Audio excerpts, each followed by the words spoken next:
Hello friends, welcome back to my channel. My name is Morgan with Dreamtime Design, and today I'm going to be showing you how to make these super awesome easy coasters. So we will be using a Tunisian style today. Materials needed is a 6mm Tunisian style crochet hook and some 4-weight yarn along with a tapestry needle and a pair of scissors. Now if you do not know how to do Tunisian stitch, I am actually going to be working a stitch pattern that I did do a video for, so go ahead and click the link here if you want to practice this stitch pattern before we get started. Anyways, let's go ahead and jump into the tutorial. Now to begin, we are just going to start with a slip knot. If you do not know how to make a slip knot, go ahead and click the link here, and I do have a video for that.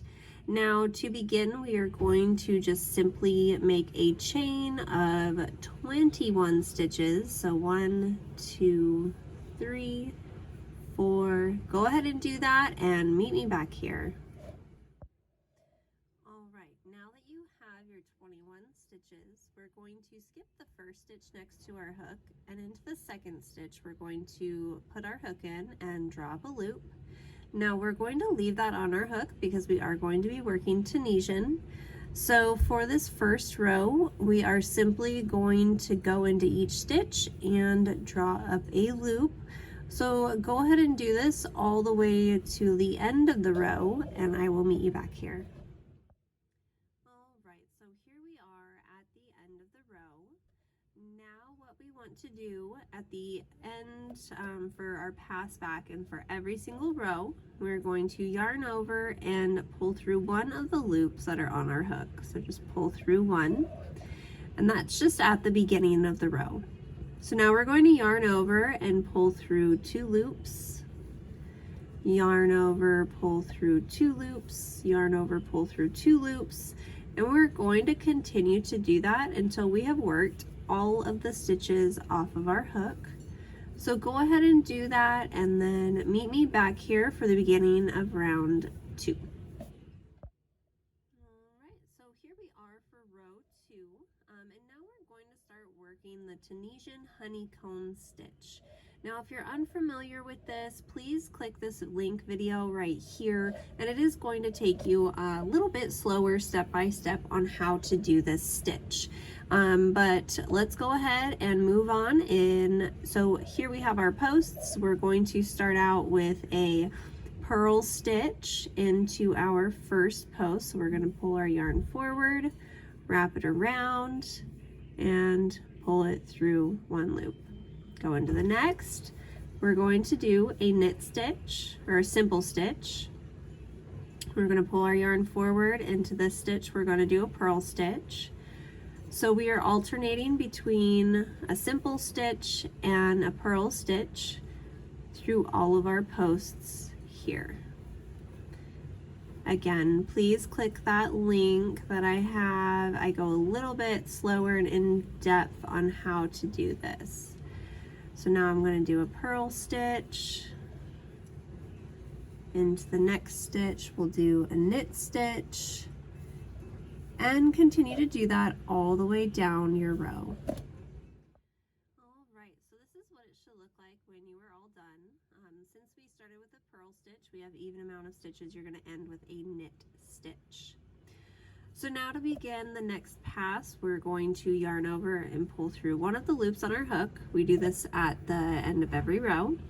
Now we're going to yarn over and pull through 2, yarn over and pull through 2, and we're just going to continue to do this as we normally do.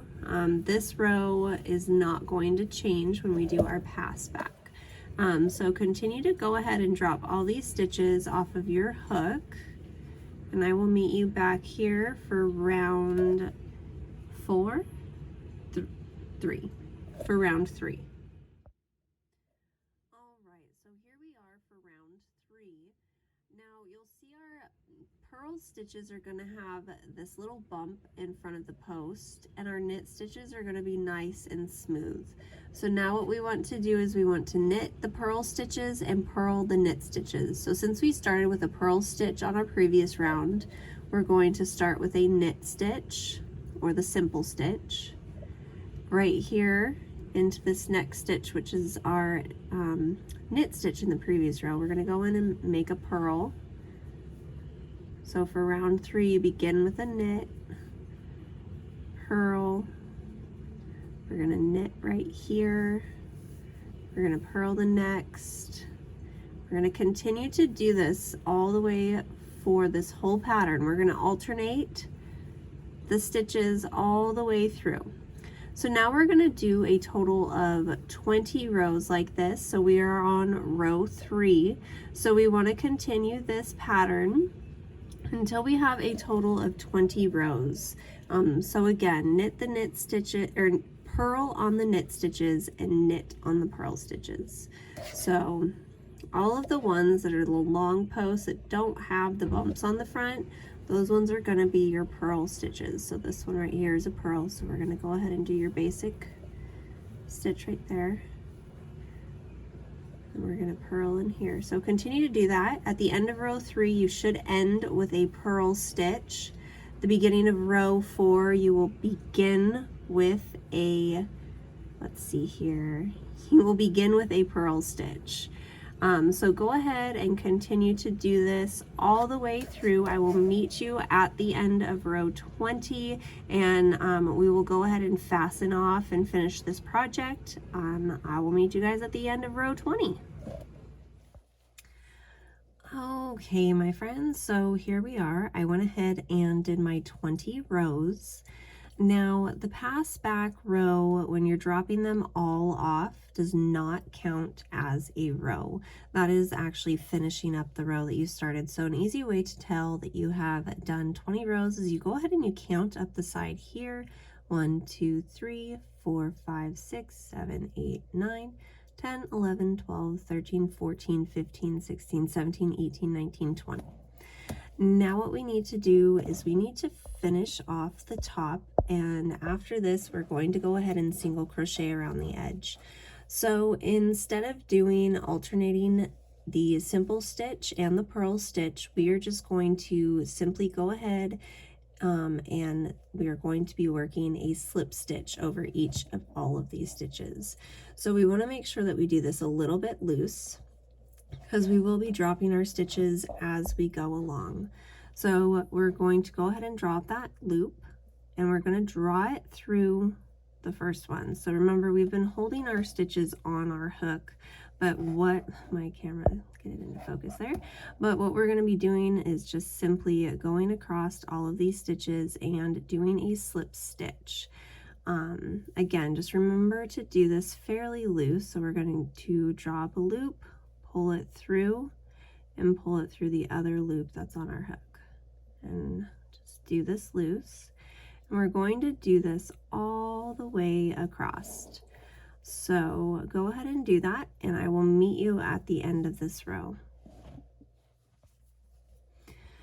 All right, now this is what it looks like once you have slip stitched across the top.